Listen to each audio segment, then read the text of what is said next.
Welcome back to the channel. So I thought I'd give you an update of what's happening with my Janspeed Granada that I have to the left of me, and I hope everyone's keeping safe in this pressing time that we're all currently in. So what have I been doing? Let's have a look. Right, so what have I been up to? Right, well, as you can see, there's a massive bird's nest of wiring over there. What exactly is that for? It is for what's in the box. What's in the box? Right, well, it is a EMU BLACK engine management system from ECU Masters.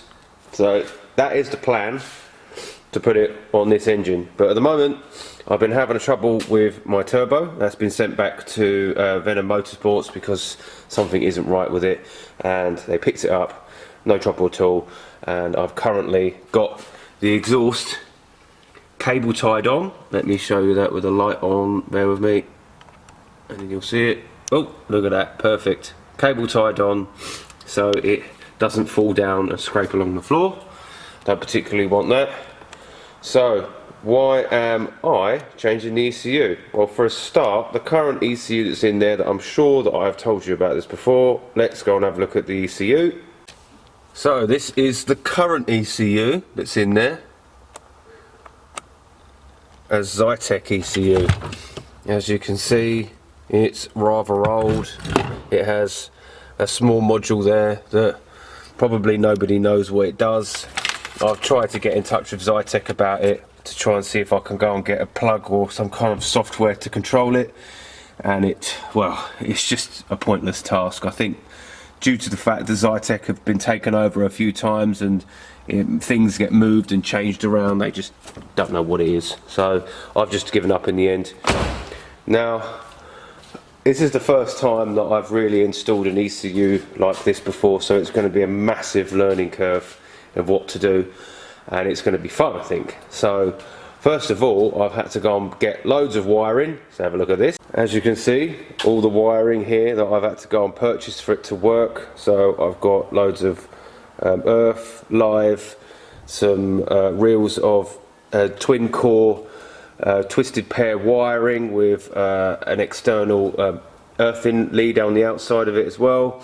Different types of wiring here. Shout out to RS Components, and shout out to CPC Fernell.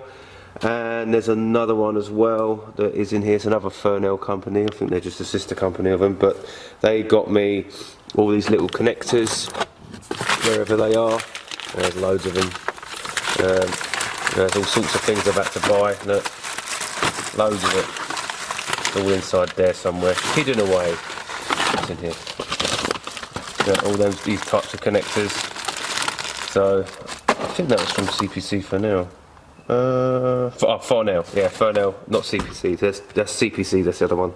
Now, there's another turbo down there. That's completely irrelevant to the conversation. Now, so what have I done so far? Not a great deal. I'll show you what I've done at the moment. So what have I actually been up to? So in the meantime, I did do some wiring on this relay module that I bought from Amazon, and I dymo labelled on all of the what's going to be what with what relay and where they're going to go. And there's going to be a switch live, so that'll be turned on when I turn on the ignition. Then there's going to be ones that are going to be dedicated for, say, like my lambda sensor and things like that. Now, what I had to do is I made sure that I kept this coil pack from another vehicle that I owned, and I kept the plug as well because it was snipped, and I had to work out if the numbers on the front here where the firing order is, so you've got 1 and 5, 2 and 6 and 3 and 4, actually represented where these wires were. So for example, this wire which is on the far left, if that did actually mean 4 and 3, and it does. It represents exactly what it says, because sometimes you can have something that will give you the firing order, but it may be wide completely different. That's something you have to take into account as well. But as you can see, it's going to be a massive bird's nest of problems. So far I have been working out trying to understand the software, so let's go and have a look at the software. So this is the software. I have to tell you that I was very daunted when I first started to look into this because I didn't understand their terminology for what I understand it as. So that was one of the main problems I had, terminology, how to use the software. So what I did is I sat down for about 2 or 3 hours trying to understand what their terminology was, and it started to make sense slowly. I'm still in the learning stages as we speak, so I'm still carrying on, but what I did notice is that when there's a sensor set up, I wanted to find out if the sensors that are currently on the car was compatible with the software. Now it turns out they're not. So what I decided to do was they do like a wizard, a sensor wizard that allows you to check the part number for what you can have. Fortunately, I found a sensor which is for a GM and that's compatible, so perfect. And then I checked the air intake sensor, which is what it has one already on there, and the part number doesn't match. So I got another one. I got that from one of our local suppliers, and that works. And there's some other sensors that I've been looking into to potentially add to the car. So I've been looking to go and add a NOx sensor. I wanted to add a fuel temperature sensor, an oil temperature sensor, oil pressure sensor, and fuel pressure sensor. I did ask on the ECU Masters Facebook group if any of these, the fuel pressure sensor had the ability to change the flow rate of the fuel pump, so then it negates having a fuel pump regulator. Unfortunately not. So I still have to have the regulator as a mechanical piece, so it's just one of them things. Now that so far is how far I've got. Oh yeah, there was an alarm on it that didn't really work very well, to be honest.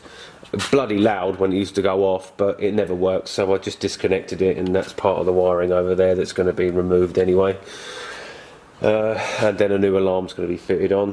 What else did I do? I installed a oil pressure gauge as well, which does work. I think it's slightly out, but it does work. Oh yeah, it's my air temperature sensor down there. The oil, water coolant temperature sensors under there.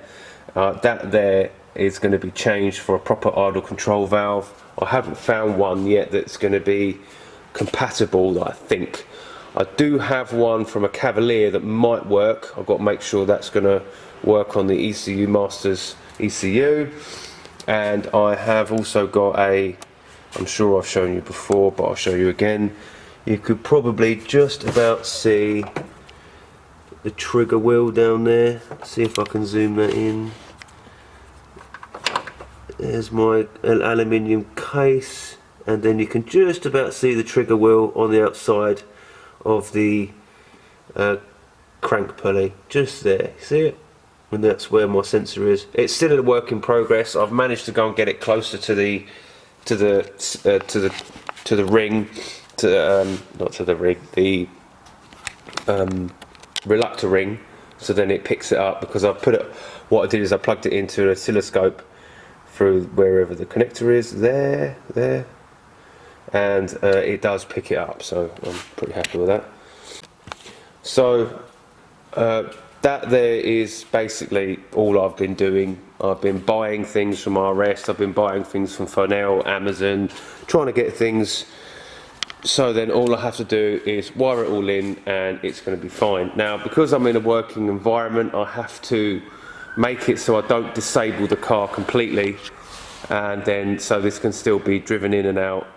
That's why everything's all cable tied on, and that's why that turbo's still sitting on the car, because then I can drive this in and out and not have to push it, because this is a pretty heavy old beast. Now, if you enjoy watching these videos, just let me know. Let me know if I should change anything, or if you want me to, if you think that I should improve parts of my video. Let me know. I mean, sometimes I get some feedback, sometimes I get some trolls. It doesn't really make any sense. Some people say they've watched my video and they haven't. Just let me know. I don't mind the feedback. It makes me change the way I film.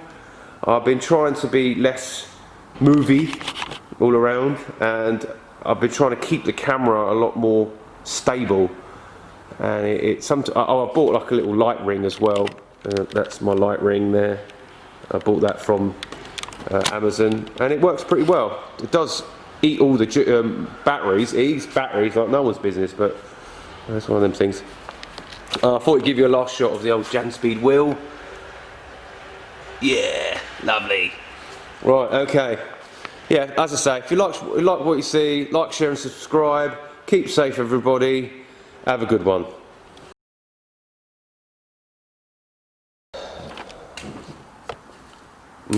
Still recording. Ooh, nice golf. Nice bus. Yeah. Who likes a bus? Me. I like a bus.